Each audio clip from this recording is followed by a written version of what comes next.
यायला उशीर झाल्याबद्दल सर्वांची माफी मागतो। व्यासपीठावरील सर्वच मान्यवर, वैचारिक बैठक असलेले, महाराष्ट्रात नगर जिल्ह्यामध्ये एक वेगळं काम करणारे सर्वच मान्यवर आणि उपस्थित समाज बांधव आणि बंधू आणि भगिनींनो, दसरा मेळाव्याच्या निमित्तानं आई घोरपडे आई चरणी प्रार्थना करतो की मागच्या वेळेला भांगरे साहेब असताना जे काही ठरलं त्यात कुणी खोडा घालू नये। स्वर्गीय अशोकराव भांगरे साहेबांच्या स्मृतीला अभिवादन करताना आपण सर्वांनी एक जाणून घेतलं पाहिजे की 30-35 वर्ष सातत्याने विरोध करून भांगरे साहेबांनी विरोध जिवंत ठेवला आणि म्हणून मागच्या वेळेला एकाच एक निवडणूक झाली आणि परिवर्तन घडलं, हेही तितकंच सत्य या ठिकाणी सांगितलं पाहिजे। खरं तर पांडे साहेबांनी खूप सगळ्या गोष्टी सांगितल्या। आम्हालाही दसरा मेळाव्यासाठी मुंबईला जायचं असल्याने जास्त काही बोलणार नाही, परंतु जाता जाता 2-3 गोष्टी नक्की सांगेल की हा आमदार आपण जेव्हा निवडून दिला तेव्हा आम्ही पण खूप खुश झालतो, कारण ते ड्रायव्हिंग करायचे तेव्हा त्यांच्या बाजूला मी पण बसलेला असायचो आणि ते आमच्या पहिल्या राजूरच्या ग्रामसभेत जाहीर सभेत सांगितलं की मी 2 नंबरवाल्यांचा कर्दन काळे। डॉक्टर साहेब मला इथं सांगितलं पाहिजे की मी म्हटलं आम्ही 2005 साली दारूबंदी केली आमच्या राजूर गावात, कारण त्या दारूच्याच माध्यमातून आमच्या आदिवासी भागात सगळी राजूरमधली दारू जात असते। आम्हाला वाटलं खरंच 2 नंबरवाले धंदे बंद होतील, पण 15-20 दिवसानंतर दारूचे धंदे जोरात आणि मलाच त्या ठिकाणी बाजूला जाण्यासाठी प्रयत्न करण्यात आले। हरकत नाही, आम्ही आमचं काम सोडलं नाही, परंतु विकास म्हणजे काय तुम्ही सांगता की नाही, सत्तेबरोबर गेल्यावरच विकास होतो। खरं तर आपण सर्व मंडळींनी मागील पंचवार्षिक निवडणुकीच्या वेळी विरोधात कौल दिला होता, तेव्हा काय कोणाला वाटलं नव्हतं की राष्ट्रवादी सत्तेत असेल। आपल्याला वाटलं होतं की तेव्हा राष्ट्रवादी सत्तेत असेल, तरी सुद्धा नियतीनं अनेक घडामोडी घडल्यानंतर यांना सत्ता मिळाली। 2.5 वर्षात पद मिळालं, सत्ता मिळाली, त्या सत्तेच्या माध्यमातून काही निधी आणता आला आणि आत्ता नंतर म्हणता की नाही मी कधी रात्री म्हणता अजित पवारांबरोबर, सकाळी म्हणता शरद पवारांबरोबर, आणि नंतर संग्राम जगतापांनी काय केलं, कुठं किती खोके वाढवून दिले आणि परत कुठं गेले हे आपण या ठिकाणी समजून घेतलं पाहिजे। हा जो रस्ता झाला आहे, जो चांगला रस्ता आपण येतो जातो पाहतो, हा रस्ता सुद्धा माननीय नितीन गडकरी साहेबांकडून भांगरे साहेबांनी मंजूर करून आणला, हे सुद्धा सांगितलं पाहिजे। यांनी रस्ता केला कोणता, यांनी केला आमच्या आंबीत पाचनाईचा रस्ता, ज्याची काल आपण व्हिडिओ पोस्ट पाहिल्या असतील। तो रस्ता पूर्णतः उखडून गेला। यांनी जे ठेकेदार नेमले त्या ठेकेदारांना MM कळत नाही, स्क्वेअर फूट कळत नाही, मिलीमीटर कळत नाही, असे ठेकेदार आमच्या इथं याला तिरुंगणला आपण पाहिलं असेल।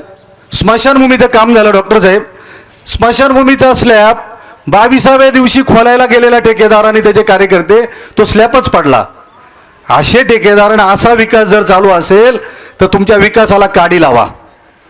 राजूरमधून आम्ही सर्वांनी खूप अपेक्षा धरल्या होत्या आणि केवळ भांगरे साहेबांच्या एकाच एकच्या भूमिकामुळे, त्यांनी थांबल्यामुळे हे परिवर्तन घडलं। भरपूर बोलायला संधी आहे, भरपूर बोलू। मोठा मेळावा असला की हा माणूस जातो भारत माता की, आयला म्हणलं नवीनच काहीतरी इंगित जरा, ते नीट बोलत नाही, म्हणलं बोलू द्या। त्या मेळाव्यात आमच्या शिक्षकांच्या मेळाव्यात सांगितलं खाजगीकरणाला माझा विरोध आहे। मी तुम्हाला जाहीर ऑडिओ क्लिप वाजवून दाखवील। ह्या माणसाने राजूरमध्ये जिल्हा परिषदेची शाळा खाजगीकरण करा यासाठी खूप प्रयत्न केले, ग्रामसभेत प्रयत्न केले, परंतु आम्ही सुद्धा कार्यकर्ते हाडामासाचे आहोत। आम्ही तो मुद्दा लावून धरला आणि त्यांचा प्रयत्न आम्ही राजूरमध्ये पहिल्यांदा आणून पाडला।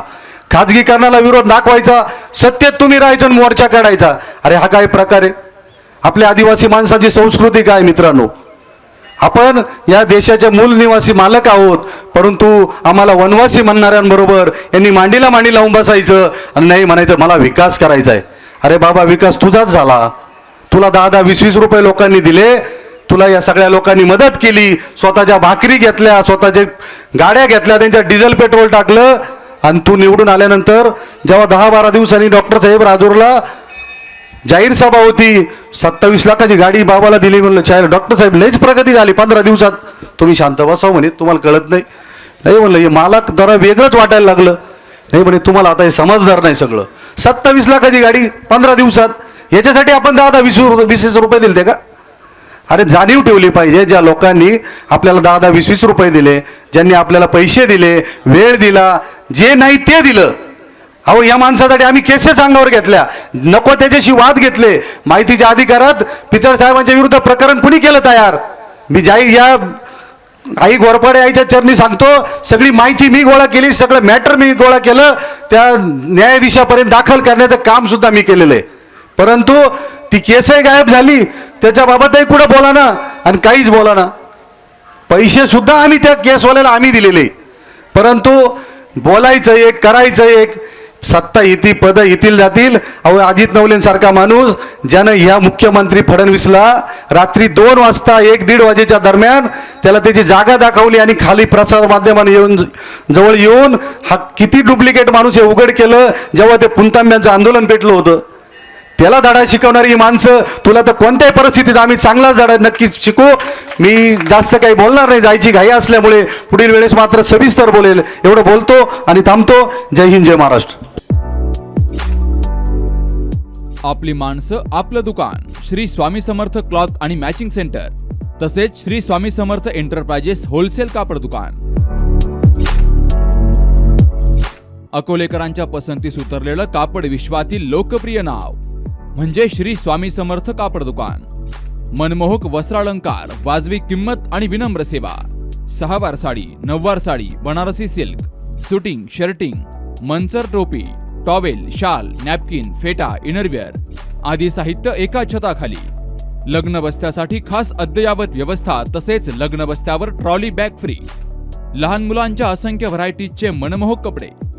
महिलांसाठी होलसेल स्वतंत्र साडी विभाग, तसेच स्वतंत्र लेडीज आणि जेंट्स विभाग. एक वेळ अवश्य भेट द्या. खरेदी करा मनमोहक वस्त्र आणि खुलवा आपलं सौंदर्य. आमचा पत्ता शाखा नंबर 1, श्री स्वामी समर्थ क्लॉथ व मॅचिंग सेंटर, अगस्ती कॉम्प्लेक्स, पहिला मजला, बाजार तळाजवळ, अकोले, तालुका अकोले. आणि शाखा number 2, Shri Swami Samarth enterprises wholesale कापड दुकान, भिंगारे गोडाऊन शेजारी, दत्त मंदिर रोड, कचेरी परिसर, अकोले. प्रोप्रायटर बेनके बंधू.